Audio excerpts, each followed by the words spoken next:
showing you how to reset your oil maintenance light, service light on the latest TT.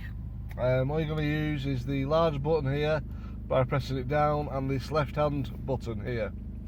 So once you get this display up by pressing menu, you'll see this display, and then all you need to do is scroll round till you choose car.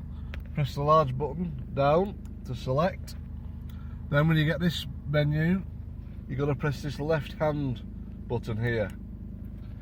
Then you'll come up with a separate menu. Then what you're going to do is scroll down using the large button and press servicing and checks. Select that, and then you can reset the tyre press indicator.